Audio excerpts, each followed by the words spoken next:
Olá, pessoal, bem-vindos ao último dia do Data Champions Online Brasil. Meu nome é Larissa Carreira, sou uma das produtoras aqui da Corinium e é um prazer ser apresentadora deste evento online. Bem-vindos de volta àqueles que se conectaram antes e boas-vindas àqueles que estão se sintonizando pela primeira vez. Para aqueles de vocês que não estiveram conosco, não se preocupem. As outras sessões estarão disponíveis sob demanda em nossa plataforma para que não percam nada. Antes de começarmos, uma mensagem rápida. Você terá a oportunidade de enviar suas perguntas ao vivo para os membros do painel. Portanto, envie-as com antecedência para que tenhamos a oportunidade de respondê-las ao vivo. Você verá onde fazer isso na sessão de perguntas e respostas.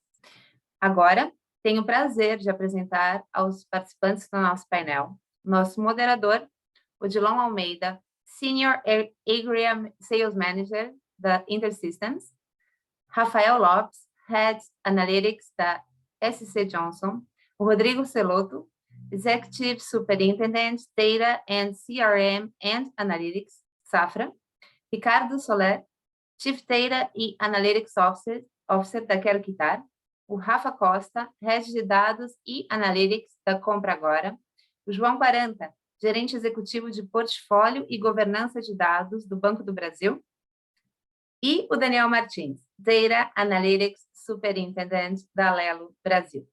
Eles nos conduzirão através do tema Data Literacy, como peça-chave de uma organização orientada a dados. Odilon, obrigada, e a palavra é sua. Você está em mute.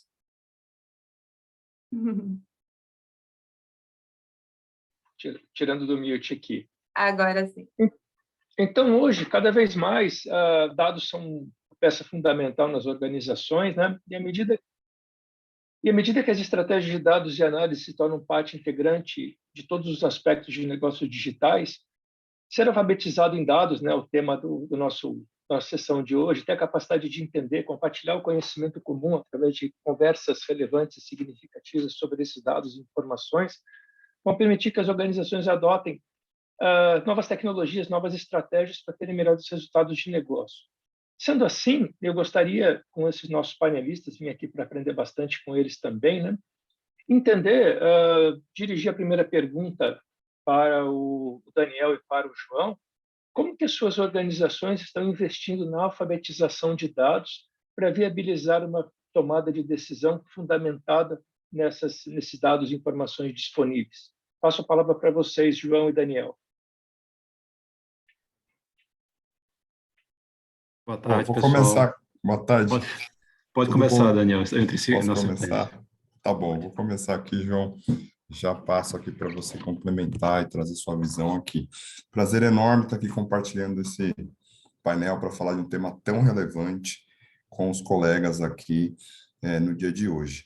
Realmente, o tema de data literacy, né, o tema de alfabetização em dados, é um tema super importante, né? Eu sempre costumo falar que uma transformação, uma empresa que está buscando se transformar para ser uma empresa muito mais orientada a dados, ela vai mexer em 3 principais pilares, né? O pilar tecnológico, sem sombra de dúvida, é super importante, né? Com as novas tecnologias, como isso vem avançando. O pilar de capacity, né? Que são as pessoas, agilidade, o modo como trabalhar, a quantidade de pessoas. Mas o pilar fundamental é o pilar da cultura. E a parte de data literacy, né, de alfabetização, está muito embutida, enraizada nisso tudo.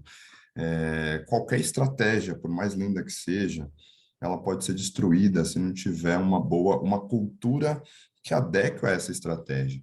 E quando a gente fala de aprendizado, né, alfabetização em dados, a gente está falando, de fato, de aprender dados como uma segunda língua, de falar dados numa conversa comum e até, às vezes, informal, de olhar, entrar numa reunião e ter um direcionamento ali, independente do fórum, ou se tenham pessoas de dados ou não, tratar o tema na visão ou na perspectiva de dados, né? Isso sim, de fato, transforma uma corporação, traz uma busca incessante pela informação e pelo direcionamento através de dados, né?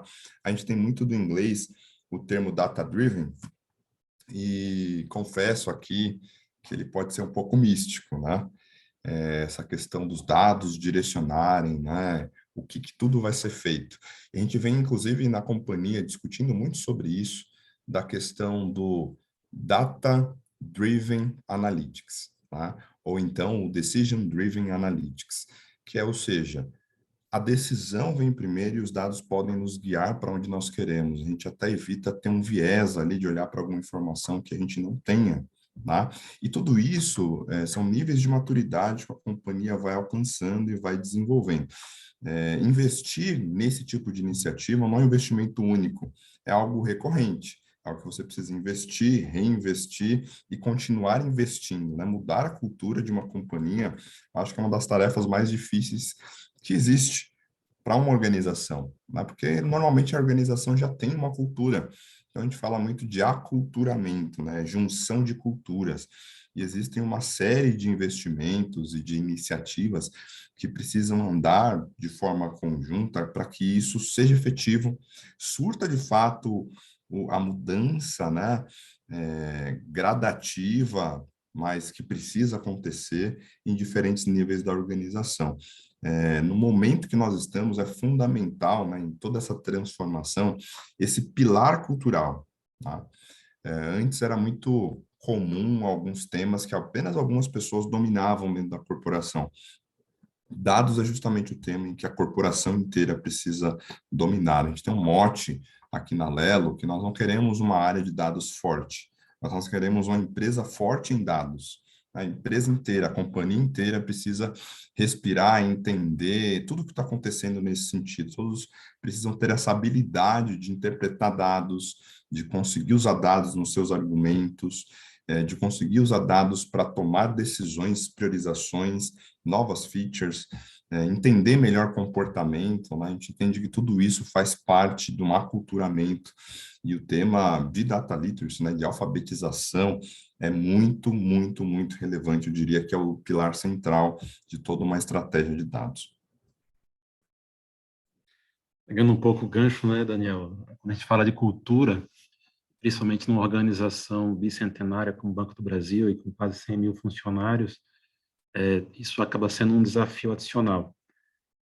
O Banco do Brasil ele vem investindo muito em dados e analytics, né? Ele tem uma área específica criada desde 2019 para tratar o tema, e a gente percebe que isso não é um tema para se centralizar.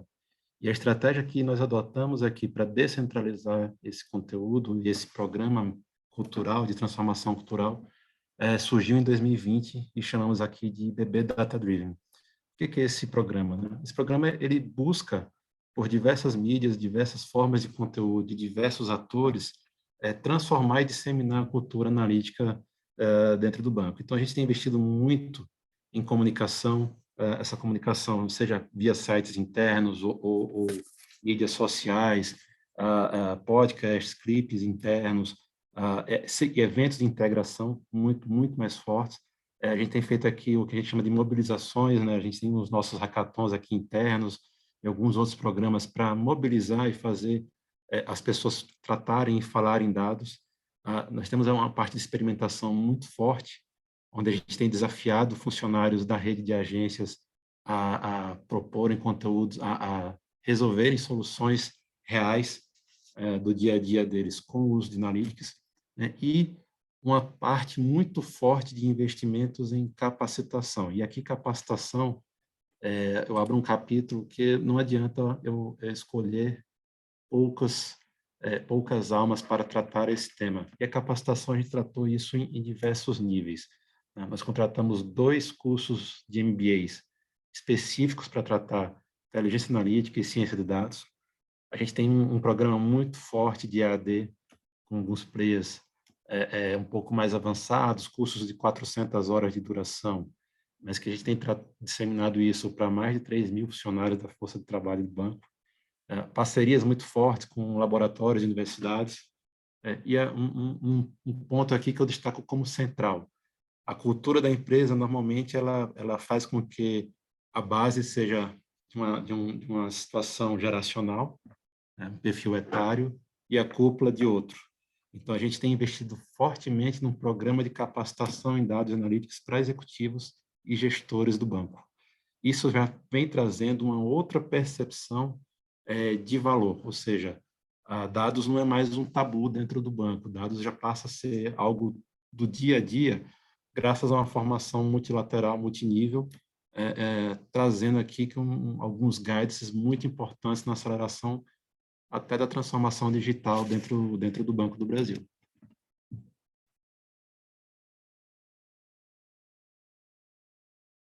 E aí, um último complemento aqui, Odilon, acho que é muito importante, né? A gente fala bastante sobre a relevância do dado, e muitos até comparam os dados com petróleo, né? É uma boa comparação, eu gosto dela. Mas acho que agora, cada vez mais, está ficando muito claro para a humanidade como um todo, a relevância desse ativo para as corporações, né? O dado ele tem uma característica tão intrínseca que nem o petróleo consegue ter, que é a capacidade de quanto mais você usa, mais você tem. Nenhum ativo tem uma característica como essa. Então, tendo essa característica fundamental e as organizações cada vez mais tendo o poder de assimilar, de armazenar uma grande quantidade de informação, conseguir extrair os insights relevantes desses dados, desse ativo, e aculturar toda uma companhia para assimilar esses insights, cada vez mais tem ganhado a sua relevância, né? Então, sim, ele é um ativo, o ativo corporativo, né, talvez de maior prestígio, mas é necessário investir para que os benefícios dele, de fato, consigam ser extraídos, né, e consumidos pela companhia. E a alfabetização vai muito nessa linha dorsal. Perfeito, Daniel. João, mais algum comentário? Por hora, não. Não, ok. Muito obrigado. Então, evoluindo, a alfabetização é um processo fundamental, né, que todo mundo fale a mesma linguagem dentro das organizações. E, para isso, eu queria fazer uma pergunta para os comentários do Ricardo e do Rodrigo. Se hoje você consegue alfabetizar, é muito importante que você gere a consciência, que você crie. Estava tomando umas anotações aqui dos comentários de vocês, a capacitação, como falou o João, ou um programa de decision driven para analytics, o aculturamento, foi o que vocês mais comentaram aí, num resumo geral. Obrigado pelos comentários. Como Ricardo e Rodrigo, como que vocês nas suas empresas ou na experiência que vocês têm, como medir os benefícios das iniciativas, vamos chamar do data literacy ou da alfabetização em dados nas empresas? Passo a palavra para o Ricardo e depois para o Rodrigo. Então, vamos lá. A gente, como executivos em dados, né, a gente tem que dar o exemplo de usar dados, né, para a gente até medir as nossas próprias iniciativas. Na época, quando eu estava na Cogna, lá como gerente de analytics, lá tocando vários projetos em dados, um dos projetos que a gente tocou lá foi exatamente o Data Literacy, né? Claro que não é uma empresa como o Banco do Brasil com 100 mil funcionários, mas tinha os desafios lá com 30 mil funcionários, né? Então, quando a gente fala de cultura, a gente está falando de algo demorado, tá? Não é algo que a gente consegue da noite para o dia, não é um curso que você aprende ali rapidamente, né?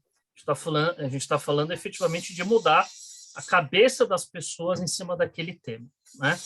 Eu vou dar alguns exemplos práticos de como eu fiz isso na época que eu estava lá, acho que vai ilustrar bem, né? Claro que cada um pode ter uma particularidade, o tamanho da empresa, né, a disponibilidade dos dados ali.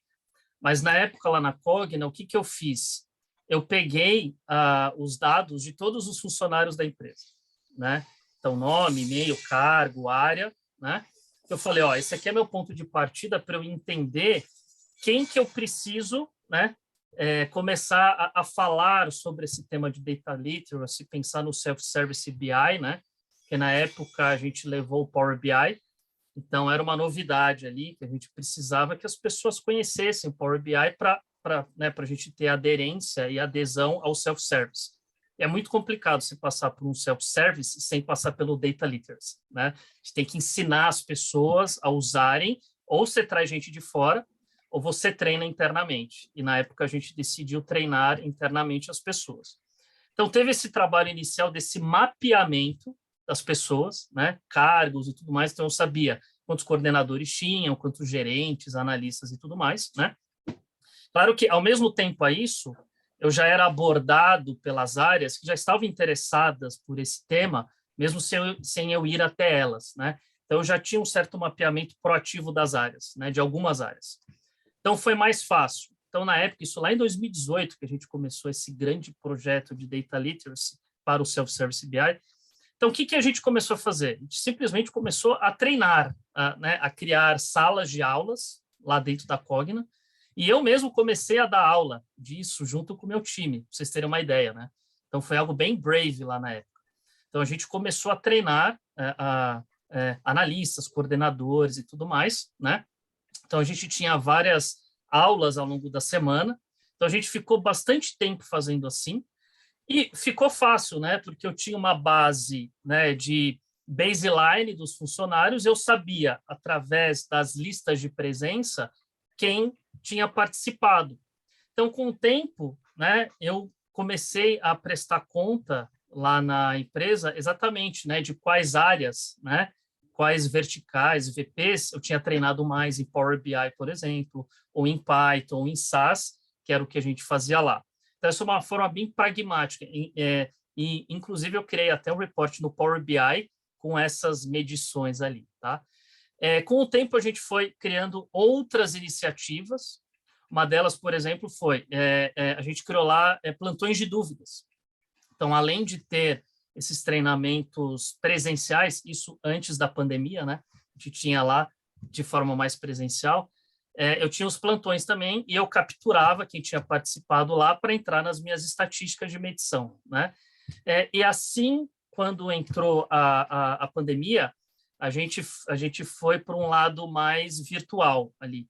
Então, a gente começou a escalar esses treinamentos internos lá, via workshops e lives online. Aí o negócio cresceu exponencialmente. A gente conseguiu atingir muito mais pessoas do que eu atingiria se tivesse sido uma forma mais presencial, né? Isso tudo eu capturava. Eu capturava essas estatísticas para criar um grande report, né, de data literacy lá na Cogna. Então, eu acredito que essa é uma das formas mais pragmáticas e fáceis de se fazer as medições. Legal, muito obrigado, Ricardo. E no Safra, Rodrigo, o que você pode comentar conosco sobre como medir os benefícios da implementação de projetos de alfabetização de dados? Tá. Bom, primeira coisa, Odilon, que a gente pode dizer é que a gente está aprendendo ainda. Quer dizer, temos muito que aprender e a gente está em estágios iniciais, até porque é uma área nova.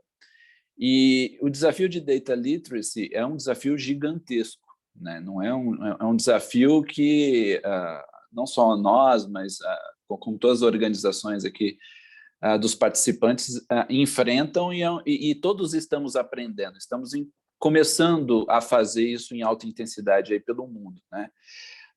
Mas a gente já tem algumas reflexões e algumas ações que a gente começou a tomar relacionada à visão que a gente tem, né? A primeira coisa, quando a gente fala de medição de Data Literacy, se a gente quer medir, a gente tem que medir um objetivo, né? E qual que é o objetivo de Data Literacy?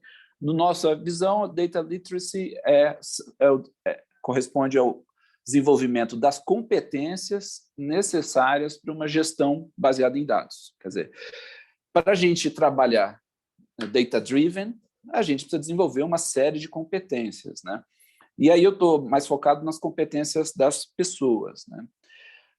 Quando a gente tem que desenvolver essas competências para ter uma gestão data-driven, o resultado não é direto. Esse que é o grande ponto, né? E tudo que não é resultado direto, né, você não tem uma relação de causa e efeito muito clara. Então, você desenvolve uma série de competências relacionadas à gestão de dados. Essas competências, no futuro, serão traduzidas em processos melhores para os clientes. Processos melhores para os clientes vão deixar clientes mais satisfeitos, com menos churn, mais rentabilidade, mais atração, menos CAC, etc. E vão resultar em resultados financeiros melhores no futuro. Quer dizer, você tem uma cadeia de causa e efeito muito complexa. Então, é muito difícil falar assim, olha, desenvolvemos esta competência, o resultado foi esse, né? Então, esse é o primeiro desafio. Então, mas a primeira coisa que tem que focar são nas competências. Quer dizer, a gente sabe que existe uma relação de causa e efeito, é muito difícil medir essa relação de causa e efeito, mas a gente sabe quais competências a gente pode trabalhar. Quando a gente mergulha nas competências, elas são multifacetadas, né? Então, assim, a competência tem vários tipos, tem competência técnica mesmo, né? Você tem a competência de fazer ETL, de fazer ingestão de dados, de fazer modelagem de dados, de engenharia, toda essa parte de engenharia. Isso é uma competência específica, importante e, às vezes, dependendo da organização, é um gargalo. Você tem competências básicas, por exemplo, de análise de dados. Dado uma pergunta clara, bem objetiva de negócio, eu quero saber quanto que a gente vendeu para os clientes no Sudeste mês passado. Beleza, uma pergunta bem objetiva, tem que ter alguém que saiba traduzir essa pergunta numa query lá no banco de dados para responder essa pergunta. Esse é um skill específico. Às vezes você tem problemas específicos para esse tipo de skill, esse tipo de competência. Aí você vai sofisticando um pouquinho mais, aí você fala assim, bom, preciso de competência de estatística, eu faço o teste AB, eu tenho um grupo de controle, como que eu vou saber se tem diferença estatística, se tem significância estatística para desenvolver a competência de estatística, para eu saber se os resultados são estatisticamente significantes. Eu preciso desenvolver competência preditiva, eu preciso entrar em inteligência artificial, e assim vai. E aí, eu diria que esses três primeiros, mais técnicos, envolvem engenharia, análise de dados, estatística, inteligência artificial, por mais sofisticados que sejam, eu acho que ainda é a parte mais fácil. E aí, como os outros palestrantes falaram antes de mim, assim, quando você começa a entrar em aspectos de gestão, organizacional, cultura, aí a coisa começa a ficar mais complicada. Aí as competências de construir os indicadores-chave, por exemplo, já começa a ficar complicado. Porque a nossa tendência é fazer, quando pode, 1000 indicadores. O difícil é construir 3 indicadores que interessam e esquecer todo o resto e falar, esses são os 3 que interessam. É muito difícil fazer isso. Se vocês colocarem 30 pessoas na sala, você vai ter uns 300 indicadores importantes que todo mundo vai te dar. Então, esse tipo de competência já é mais complicado. Você tem que fazer uma competência de afunilar para construir indicador. E indicador, a função dele é dar foco. E para dar foco, você precisa ter pouco indicador.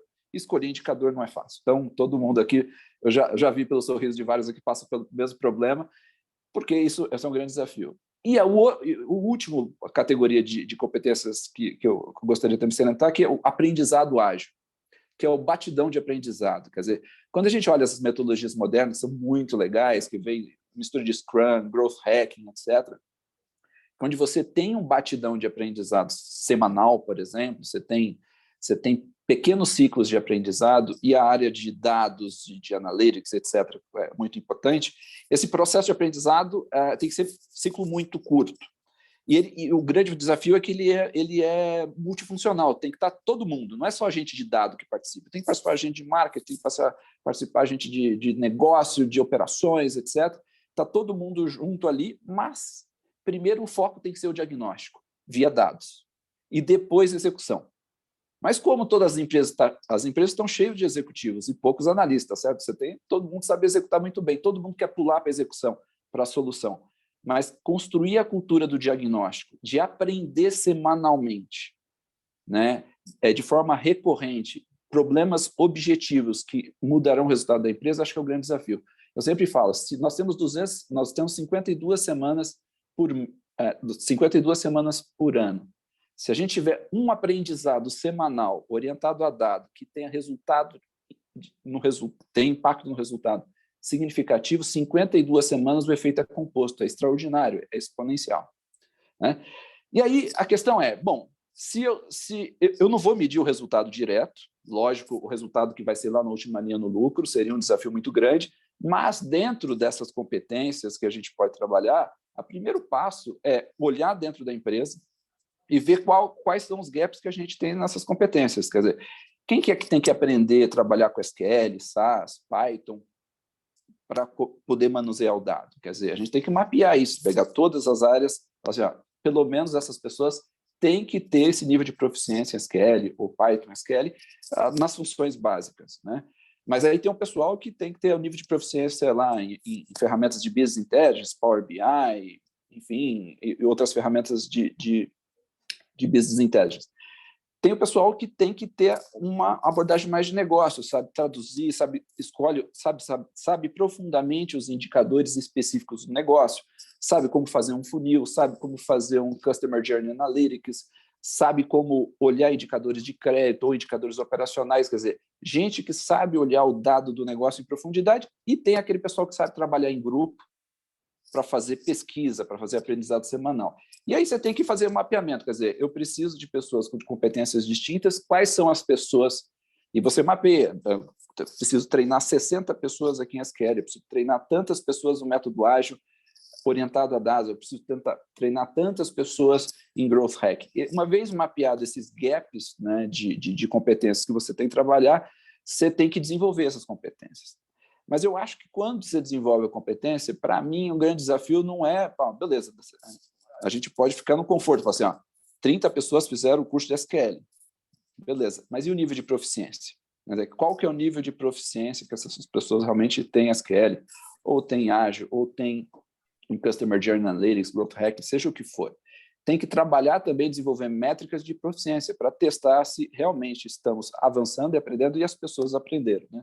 Então, como eles estão usando, isso, né, Ricardo? Rodrigo? Exatamente. Como eles usam, a gente está aprendendo a usar. Exatamente. Não, e a proficiência, você tem, acho que é um bom ponto, desculpe, que você colocou, quer dizer, a proficiência não envolve somente aprender a operar ou aprender a fazer ou conceituar, mas a operar também, fazer, né, fazer acontecer e implementar, né? Então, assim, uma vez mapeado essas necessidades, essas competências, quais são as pessoas que têm que ser treinadas e quais são as pessoas, percentual dessas pessoas que desenvolveram essas competências.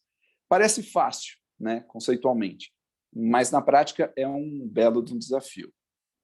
Não, sensacional. Eu queria agora passar a palavra para os dois Rafaels, né, para uma última pergunta, até contar um caso que eu vivi. Eu cuidei de um cliente na organização de governo que tinham todos os dados muito bem estruturados no Data Warehouse, e com todos os relatórios possíveis, e sempre trabalharam assim, eu quero a minha experiência, e nunca olhavam muito para os dados. Até que nós desenvolvemos um modelo de machine learning que atendeu uma demanda muito específica deles, até profissionais espetaculares. Está lá no meu LinkedIn, se vocês quiserem descobrir quem que é a área, mas não importa. Me falaram assim, eu nunca imaginei que a minha experiência não fosse suficiente para os dados. A pergunta que eu quero levar aos dois Rafas, começar pelo Rafa da Johnson e depois o Rafa da Compregor, é a seguinte: e como que você desenvolve essas habilidades nos profissionais que não são especialistas em dados, ou que não tiveram ou não têm contato com dado, mas o dado é fundamental para ele, mas muitas vezes, por questões operacionais e outras questões, eles ignoram aquele fator. Tá? Queria passar a palavra para o Rafa da Johnson, e antes disso, lembrar a todos os participantes que nós vamos ter um espaço para perguntas que podem ser feitas agora em caráter online para todos os panelistas, assim, no final da participação do Rafa Lopes e do Rafa Costa. Rafa Lopes, a palavra está com você. Como você desenvolve essas habilidades para os profissionais que não são especialistas em dados aí na Johnson? Qual é a sua experiência nisso?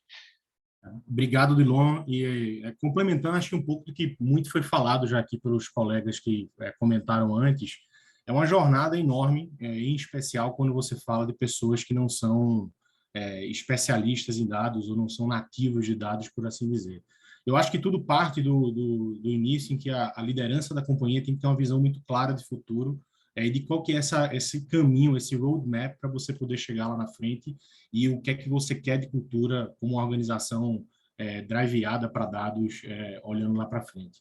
E a partir disso você trabalha com todo o assessment de identificação de quais são os gaps e quais são as oportunidades para montar o seu plano de desenvolvimento voltado para essas pessoas que não são da área de dados e não são especialistas em dados no dia a dia. Isso naturalmente vai variar de acordo com cada nível e cada função que elas possuem dentro da organização. Quando eu falo um pouco aqui da Johnson, a gente está num momento super transformador em que tem um buy-in da liderança inteira em relação ao tema e a gente vê claramente o quanto tem de pista para correr nesse assunto aqui dentro da companhia. E passando desse momento em que toda a liderança entende a importância e tem uma visão clara de futuro, e chegando no momento em que você tem que influenciar essas pessoas que não são da área de dados, as primeiras perguntas que você recebe é por que eu preciso disso? Como você falou, né? A minha experiência já é suficiente, eu já conheço, eu já sei. E eu acho que um passo fundamental nesse ponto é como você criar essa percepção nessas pessoas de que o dado ele é relevante, de que o dado ele vai impactar naquele resultado e naquela performance que ela vai ter no dia a dia dela, muitas vezes facilitando a produtividade ou aumentando a produtividade daquela pessoa no dia a dia e fazendo com que ela entregue resultados superiores. E aí, a partir disso, a gente tem começado aqui dentro da Johnson a construir um modelo de treinamento que vai desde coisas mais simples, de quais são as perguntas do negócio que são necessárias, como identificar as raízes dos problemas que a gente tem dentro do dia a dia, que são coisas que, para quem trabalha com dados, parece ser mais natural, mas para as pessoas que não são, em muitos casos, é uma dificuldade. Então, você começar criando esse baseline, essa fundação em relação ao dado, para a gente chega de uma forma muito fundamental para você poder construir coisas mais complexas e conseguir chegar lá na frente nessa construção nessa criação dessa cultura, por assim dizer. E aí a gente vai avançando com todo o modelo de treinamento nosso para criar essa forma de pensar da equipe não técnica em como estruturar o modelo de pensamento para utilizar os dados todas as vezes que você precisa responder uma pergunta e construir alguma análise para te ajudar naquele dia a dia do negócio. Uma outra etapa que a gente trabalha muito com o time é em técnica de storytelling. Não adianta nada você ser muito bom para identificar as causas raízes, identificar os problemas, se você não consegue contar isso para as outras áreas da organização, muitas vezes para algum cliente ou para algum fornecedor que você está trabalhando ou está tendo algum tipo de negociação. Então, como que você traduz tudo aquilo que você aprendeu e traduz aquilo de uma forma simples, fácil, visual, para contar aquela história para aquela pessoa. E aí, por fim, tem toda a parte do calendário, né, de massificar, como o Rodrigo comentou, né, de ter essas pequenas jornadas ao longo das semanas para massificar isso. Então, o nosso time de dados aqui dentro participa de rodadas com os times das áreas e dos departamentos da companhia para desenvolver cases reais com as pessoas, em que a ideia nossa é criar esses advogados em cada departamento, por assim dizer, em que essas pessoas entendam e vejam o impacto que, modificando a sua forma de raciocínio e utilizando o dado no teu dia a dia, pode te ajudar, e que essas pessoas ecoem para os seus departamentos e para as suas áreas o quanto isso é válido e ajudar a gente nessa construção de jornada. E aí, chegando no final, que é um pouco que os colegas acabaram de responder, é como a gente mensura, né? Esse desenvolvimento dessa criação de cultura. Então, a gente já tem programas aqui de Green Belts, Black Belts em relação a Data Literacy, para ir construindo e entendendo quem são as pessoas efetivamente que estão conseguindo avaliar, e para o futuro a gente começa a linkar quem são essas pessoas que estão realmente se desenvolvendo com esse wiring de dados das áreas não específicas, com os resultados que elas efetivamente estão conseguindo, o que naturalmente vai ajudar a gente a retroceder e contribuir para o desenvolvimento de mais pessoas. No final, é muito do que já foi falado aqui, é uma jornada enorme que a gente tem pela frente, é uma construção de longo prazo, mas que é um caminho super gostoso de estar participando e fazendo. Perfeito, Rafa. Até por interesse do tempo, nós andamos um pouco mais, como consumimos um pouco mais de tempo do que eu tinha planejado. Queria passar a palavra para o Rafa Costa agora, para comentar como que você desenvolve os skills ou a alfabetização de dados dos profissionais que não são da área, sejam técnicos ou não técnicos. Eu dei um exemplo de pessoas que não são técnicas. Como que você toca essas pessoas aí na Compre Agora? Falar de dados é uma delícia, né? Vai embora o tempo. A gente fica aqui horas e horas falando. Eu falo que a gente tem 30 anos já, né, de metodologia de dados aí, basicamente, e a gente tem muitos desafios, né? Então, a TNS fala, né, a TNS Research fala que 53, né, as empresas que utilizam dados crescem 53% mais do que qualquer outra empresa. Só que, em contrapartida, o Gartner também diz que a gente só utiliza 3% daquilo que a gente produz. Então, assim, a gente gera muita coisa, mas a gente produz pouco valor, necessariamente, com dados, né? E aí passa muito dentro dessa criação, né, de utilização de dados pelas áreas de negócio. Eu falo que a área de dados não existe sem área de negócio. Querendo ou não, a gente precisa da área de negócio para fazer qualquer tipo de estratégia, né? Não adianta que a gente construir um foguete e se a gente não tem um mapa para chegar no Cabo do Canaveral, não vai adiantar nada, né? Então, a gente tem aqui que construir todo um processo de chegar até essas tecnologias. Falar de machine learning, falar de inteligência artificial é maravilhoso, mas a gente tem um grande trabalho por trás dos panos ali, né, de enterrar cano, para fazer os dados chegarem de fato nas áreas. E aí eu falo de 3 chaves principais aqui que a gente tem que lidar com as nossas estratégias de dados, que é a democratização dos dados, que é bem o que o Dani disse no início, assim, quanto mais dados a gente tem, mais dados a gente vai gerar. Então, a gente pode usar isso a nosso favor. Então, se a gente fizer essa democratização dos dados aí para as áreas de negócio, as áreas de negócio vão ter mais insights e a gente vai poder construir com mais qualidade. Então, é pegar na mão mesmo e fazer em conjunto, né? Eu falo também dos treinamentos, obviamente, porque a gente tem muitas plataformas, muitas, né, coisas que podemos fazer e poucas pessoas que sabem executar de forma geral dentro dessas ferramentas, né? Cultura analítica, obviamente, mensuração dentro desse programa de construção de data literacy, né? Hackathons, dojos semanais para a gente trazer e oxigenar esses times a aprenderem a trabalhar com os dados, porque não é uma coisa tão simples assim, né? Quando a gente vai explanar esse assunto de dados, um assunto muito simples de somatória, AVG, é maravilhoso, mas quando a gente faz um plano, né, de tratativa dentro dos dados, acaba sendo um ponto bastante interessante que sempre enrosca na parte de dados. E outra coisa que eu acredito também é a parte de comunicação, querendo ou não, né? Então a gente tem que criar profissionais aí na área de dados, que é até um próximo tema aqui, né, dentro da DCO, que é a gente fazer essa construção dos profissionais técnicos de dados, né, mais dentro dos soft skills. Então, se o profissional técnico não consegue conectar com a área de negócio, a gente pouco consegue fazer, né? Assim, não tem jeito, a gente tem que dar as mãos, e a área de dados eu falo que é a cola da empresa, porque conecta em todos os negócios e a gente acaba aprendendo muito sobre negócio e como fazer esse negócio ser exponencial e crescer cada vez mais. Perfeito, Rafa. Eu acho que a gente acabou aqui, sobrando ainda um minutinho na sessão. Correto, Larissa? Correto. Na verdade, como o Daniel não vai participar da sessão de Speaker Meeting Grid, tem uma pergunta para você, Daniel. O melhor cenário para uma empresa é que todos estejam inseridos em uma cultura de dados. Dito isso, você indicaria algum modelo, ação, ferramenta ou outra estrutura que fosse capaz de acompanhar e inserir evolução? Ótima pergunta, Larissa. Vou ser breve aqui por causa do nosso tempo. Acho que aqui minha sugestão e recomendação é não se restringir a um método ou ferramenta ou procedimento específico. Tá?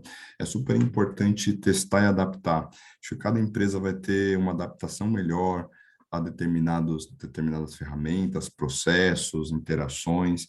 Acho que aqui é importante ter isso em mente, assim, de ter várias iniciativas em paralelo. Acho que uma única iniciativa é difícil você conseguir abranger toda uma corporação. Então, diferentes níveis precisam de diferentes linguagens, né? Acho que isso é super importante. E também a questão da metodologia ferramental, ter uma certa diversidade nesse sentido, eu acho que é muito importante. Vou dar um exemplo que nós fizemos aqui, a gente batizou de Tinder do conhecimento. A gente pegou aqui na nossa área de dados, e listamos temas que as pessoas gostariam de ensinar. A gente fez lá uma lista com esses temas. E pegamos uma outra lista e montamos temas que as pessoas têm aptidão a ensinar. E aí, quando esse tema aparecia em ambas as listas, dava match. E a gente fez algumas sessões para quem tinha essa predisposição ensinar aqueles que não tinham. Então, foi algo que funcionou aqui para a gente, tem funcionado bem, entre muitas outras iniciativas que a gente vem destacando aqui com esse tema da alfabetização.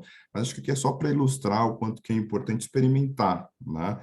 Trazer esse tema de uma forma o quanto mais fluida possível e adaptar. Acho que aqui a agilidade é fundamental. Experimenta, adapta, continua, porque ele é recorrente também. Não é iniciativa que investir aculturamento. É algo que você vai sempre continuar investindo, e isso é fundamental para a estratégia evoluir. Edilon, quer encerrar? Sim, gostaria muito de agradecer a oportunidade. Eu tomei uma série de notas aqui de todos vocês, muitíssimo interessante o painel. Muito obrigado ao Rafa Lopes, ao Rafa Costa, ao Ricardo, ao João Quaranta, a você, Larisa, ao Rodrigo e ao Daniel, por ter chance de moderar um debate bastante rico nessa área de alfabetização de dados, que é importantíssima no contexto de dados hoje para as grandes companhias. Perfeito. Bom, muito obrigada aos nossos participantes, foi excelente. E eu vejo vocês na próxima sessão, superando o gap de talento em Data e Analytics. Obrigada, gente. Valeu, pessoal. Obrigado. Um abraço. Tchau, tchau. Obrigado.